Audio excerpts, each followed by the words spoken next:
Everybody, happy Friday. So you've seen something online, a post or a letter that said, learn more about the coldest night of the year 2023 at this link. And it's directed you here to our own homepage here in Salmon Arm, the coldest night of the year being a fundraiser for the Shuswap Food Action Society. So this is the page you would land on, and it has all the information about the event that you would need to sort of see what is this. And as you go and you see all these buttons here, you can learn a little bit more about the actual event day details just by clicking, and it takes you down. And it talks about sort of what it is and how the day works. You know, going back up to the top, we can see who our sponsors are, what the scoreboard is, who's already walking, learning more about this challenge here, and also who is the Shuswap Food Action Society. Now, of course, this short little blurb certainly doesn't even touch on everything that we do, but these are some of our core projects that really say, why are we a part of the coldest night of the year? How are we helping to provide access to affordable and nutritious food for the hungry, the hurting, and the homeless in our community? There's also some links here to learn more about us through Facebook, through Instagram, and our website. Now, you of course have said, wow, this is great and I want to participate. You're going to then register to walk and fundraise. Now, this is a fundraiser for our society. This is our annual fundraiser, and it is what helps us to do the work that we do to build community around local food. So if you were to click on this, it's going to take you through the series of steps that's going to have you click a waiver. You're going to either register to walk on your own as a part of the event, or you can join a team. If you want to be a part of the Shuswap Food Action team, you can certainly do that. Or if a team captain has invited you, you can join that team as well. If you then fill out all of your information, your name, your address, you know, how you would like to get your information, you sign up, you register, and then it's going to say that you can start fundraising. So this is your login right here, and it's going to take you to your FundHub. You're going to put in your username. Oops, it doesn't want to let me do that. Why not? Sorry, that was awkward. I'm going to log in. It's going to take me to the FundHub. So this is an online fundraiser. You can certainly collect cash, and there's ways to do that. But there is no funds that are or any money exchanged at the actual event itself to avoid all of that kind of paperwork. We are given time with this fundraiser. We still have 30 days left for fundraising to get us to our goal. And this is how it's all done. So this is your page, My Fundraising. You can edit your information, your name. You can personalize your message, which is always a really good idea. And you can add images too. What is meaningful to you? Why are you here? And why is food security important to you? Why is supporting our community and those who are struggling important to you? And you can add pictures of yourself and highlight that information in your page. Save changes. It will then be available to see when you have people come to your page. Fundraising ideas, there's a link right here so that you can actually find lots of different techniques on how to receive funds from family, friends, and coworkers. There are certain businesses that actually do match your funds, and so it's good to just take a look through there and see if the business that you work for might actually have matching funds programs. Tools and forms and video, all kinds of things to help you promote this event. And there's some contact and frequently asked questions. Here you can change your goal if ever you wanted to. And so I gave myself a pretty big self-donation this year, so that's why I have a good amount already started. This here, your page link, if this is what you can add into your website or your emails, you copy this big link and you can go into your quick link change maker. You paste it in here, Command Control V, or you can use your edit tabs up top, and then you create your quick link. You can say walk with me, or it could be us, and then you would put your own name,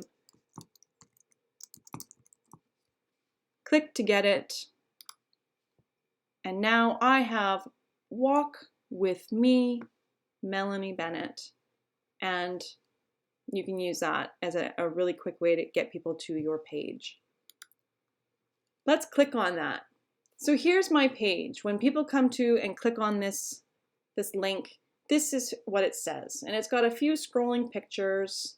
It says what I've, how far I have to go on my fundraising progress and who we're, this can give people some more information. It's got what I've had to say. And we, of course, then you can get messages from people who are donating to you. So that's how that one works. I'm going to close that out. We're all done with that quick link maker. I'm going to close this tab out, and now we're back to get donors. So, oh my, okay. How did that happen? Let's sign back in. Okay, here we are. We're signed back in. We're going to get donors. You'd have to go into your mail book, your address book, in order to put email addresses in here. But as you note, it says separate email addresses with commas. So you can email a lot of people through one thing. They have email templates for you. Get donors, ask people to sponsor you. But there's also, they have a lot of fun language in these things too. So you can ask a teacher, the $25 fundraising ask.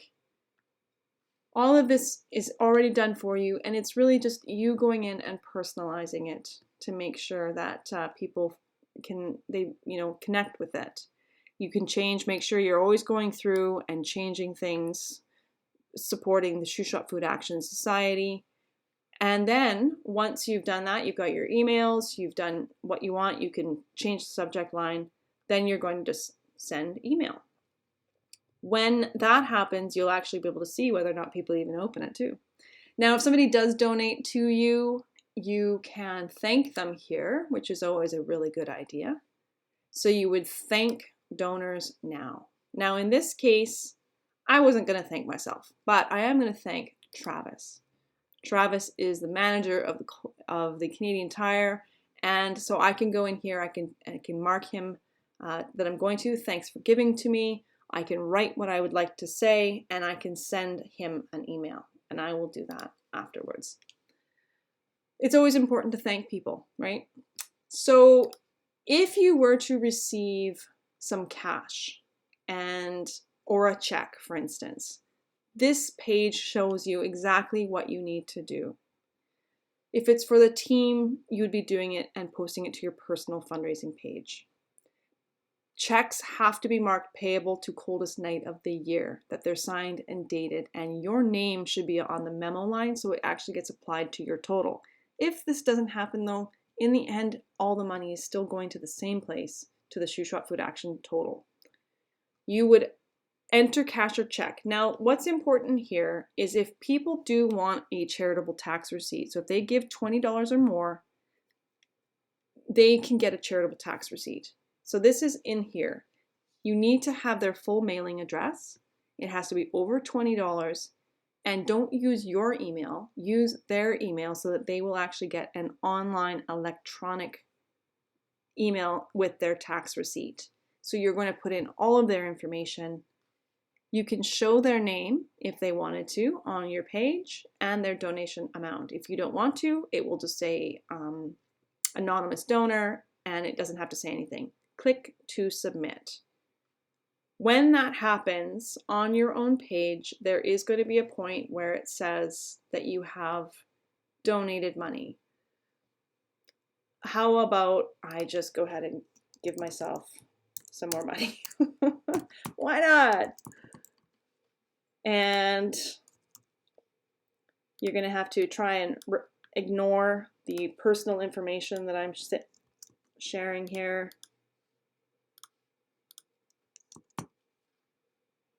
And we're going to say, and I'm going to give myself another $20. Sure. Click to submit. Successfully added. Now you'll see down here it says there's a donation of $20. What are you going to do with that? So you can edit it, or in this case, if you were going to pay it, so you've collected cash, you've collected a check. Now what are you going to do? If the check, you'd actually mail it to coldest night of the year, unless it was made and marked payable to you. You can use your credit card or you can use PayPal, and you fill in that information and you press continue, and then in the end it will say paid. I'm going to go back and I'm actually just going to, in fact, just delete that. You can give to yourself, and here's your information. So that's what I did in order to receive my coldest night of the year hoodie that I proudly wear around town. That was a nice little gift to myself on behalf of the memory of my grandma. Tell a friend. This is where you can invite people to come and walk with you. So same thing, you can put in a whole bunch of email addresses. Doing it through the coldest night system makes it just maybe feel a little bit more authentic, that it's coming from this charity, that you're not just simply asking people for money. And you can write down exactly what you want to say, send email, and they can click on this link in order to join you and participate. If you are a team captain, you also have your team link. This is where you can recruit members, thank team donors, visit your team page, change your total, track your team members and their donations. You can personalize your page to your team name, team message, adding pictures, all the people that have been invited to join. So you have the same functionality as your own fundraising, but you can also then do recruit, email your team if you wanted to talk about maybe getting together, thank team donors, view your recruitment list. So, if you've written to people and, I can see here, so Afka, she actually started her own team. There are messages actually unopened, and so you know that they're not seeing it, so you can try emailing them again. If you wanted to add anything to your team message board, and there's the team captain's report, which you can generate as an Excel file. Under your profile, if you needed to, you can change your information. There's, if you wanted to change, like if all of a sudden you can't go, you could actually change from saying main event, like that you are going to walk, that in fact you'll walk somewhere else that day. And you can change your password if you had to. So this is the functionality of the FundHub. This is where you manage your money. Now, one thing that you should know, for that cash that you might receive, you have these forms, and this is your pledge form. You would open this up, and here, let's take a look. This is where you'd print it off and you'd fill in this information. It is important to keep track because it's easy to just forget what that $20 in your wallet was for. So this is where you would put down all that information if they would like a charitable tax receipt, and just keep track of the money. There's a lot of information here on how to manage the money, and so please do make sure you read through all of that as well. Let me clear out of that. If you are going to be bringing your kids, you can print off the family waiver, and you have up to 10 participating family members. This waiver is to, just in case there was anything that happened, somebody slips and falls, there is liability insurance for the event.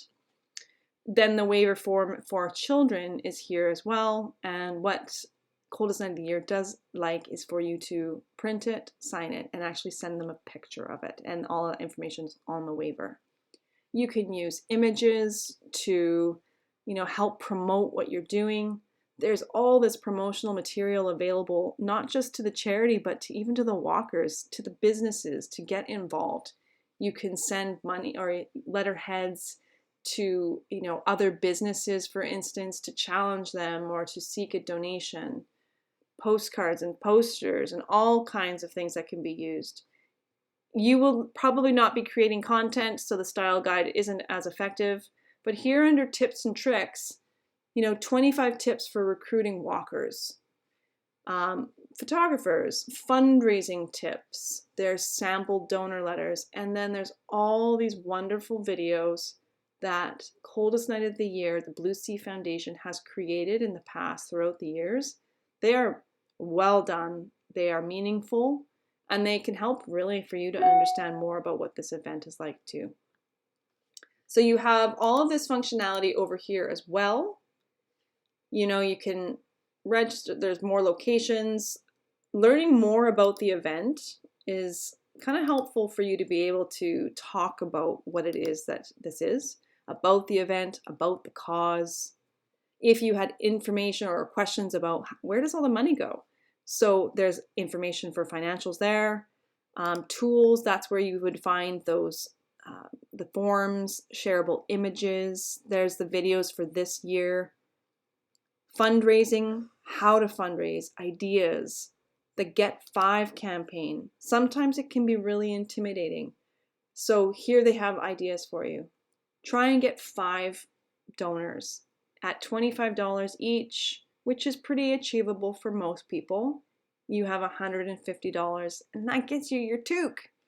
So on that note, maybe we should just discuss the toque. Where would that maybe be? That would probably be under about CNOY toque. This is this year's toque. It's beautiful. And this is a gift for fundraising. There used to be a registration fee, and they waived that so that everyone can participate.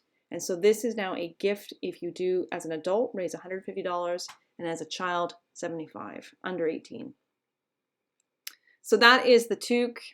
Some people will wear ones from years past at the event. And yeah, you can see all the different toques. This has been since 2011. This fundraiser has been offered to charities since then and has done great things. So coldest night of the year. It's fun. In our local place, we've got the details about, where it is. Find your location, Salmon Arm. Event day details. We are going to be at downtown Saskew on Saturday, February 25th, starting at 4 o'clock for our check-in. And we will have, cookies and drinks and all of the people there giving high fives and getting together. And then we'll do our walk around town. There are 2 maps. Salmon Arm maps. There's the 5-kilometer walk and the 2-kilometer walk. We suggest that you get to know those. And then we're going to end up at downtown Askew's, where we will be serving soup, our super meal soups, cider, hot apple cider, some coffee, treats, and there to share community spirit. So as you can see, here's the schedule, the route details, check-in. And for me, if you need any questions answered, I am happy to do so. You can contact myself, Melanie, projects@shuswapfood.ca. Last year, how it all looked, how it worked. And there we were at the end of the event at downtown Askew's, sharing some soup, hugs, and happiness. What a wonderful day. We hope that you'll join us. If you have questions, again, please email me, projects@shuswapfood.ca.